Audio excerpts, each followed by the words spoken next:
know it's the team behind this movie. That's why they're here. Jeff, let's start with you. So much of this movie, and what I really loved about this movie is that it's about a man coming to terms with his own story at a time where it feels like everybody else has some kind of ownership over it.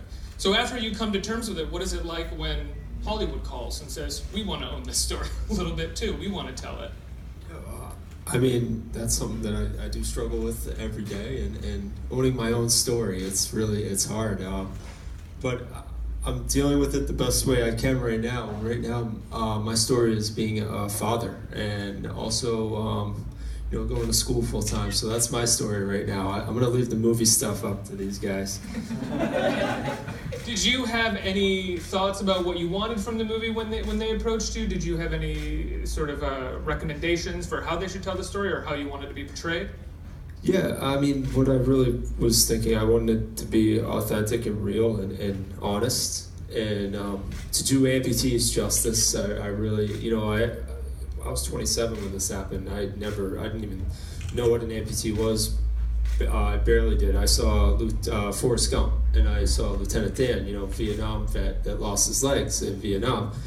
And, that's the only thing I knew about it. And, when this happened, a whole world opened up to me, and I wanted to be shown how great the technology is and how far, how we're moving so fast in this field, and it's great. And how much work it takes for an amputee in the aftermath, right? Yeah, there's so much to the story. It's unreal. It's just like the road to recovery is huge in this movie, and that's what I love because it captures it. It captures the whole road to recovery, and it uses my real medical staff from the nurses, doctors. Yeah, and my PT at Spalding Rehab, where we just had the Boston premiere, Michelle Kurz, and she's got a clip in the movie, and it's that means a lot. That means so much to me that it's so real. It's sweet. Jake, you're credited as a producer on this film as well. What attracted you to Jeff's story? To not just play the part, but also yeah, of course, yeah. Well. To me, I think when I finished reading the screenplay, even in early drafts of the screenplay, I was laughing a lot as well as crying. It moved me so much. But I think, for me, Jeff said it on his Facebook page the other day. He wrote a beautiful post. He said that it doesn't have to make headlines to be hard.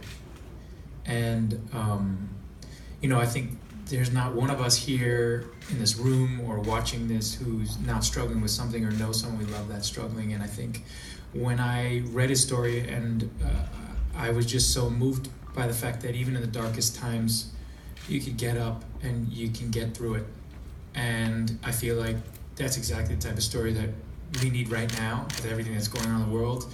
And, couldn't come at a better moment, or even, I would have liked it even sooner, where he gives us an inspiration that we can keep going. So one of the things that I love about the film and I love about your performance is that you approach Jeff as a three-dimensional person, warts and all, right from the beginning and during his whole recovery process. He's not a perfect person. He's like all of us. He can be selfish. Even before the injury, and I think that is so smart and adds even greater layers to his personality. Was that something that you ever struggled with? Like, how far should I go in depicting this aspect of his personality? Because at the same time, he went through so much, and he is in many ways a hero, and the culture sees him as a hero as well. I hate to talk about you like you're not here. I'm sorry, Jeff, but he's cool, right? Easy. Well, David and already stolen your story from you. I apologize. I mean, David and it's I all talked good, about Ricky. that. You're all right. It's just like David and I talked about that a lot. I think that was always and Tatiana too. We all talked about that. It's a fine line. But I also think that you don't really understand joy. And I think this goes for life as well as storytelling, if you don't understand the pain as well. And so I feel if you shy away from those things, then I think the resolution and the true inspiration that we feel in moments where we actually get there doesn't resonate as much, And I think it was very important to all of us to be true to the real moments and the complexities of being a human being, which are sometimes people say you should only be one thing. You should only be happy. Like walk through your day, only be happy, only be grateful. But I think we are much more complicated than that. And I think that's what storytelling should be about, is saying, yes, we should be grateful, But you can be selfish too, and that's okay. And you can be angry too, and that's okay. As long as you're good, you know?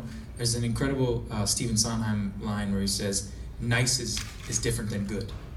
And I think that's what was our intention here, because he's a good man.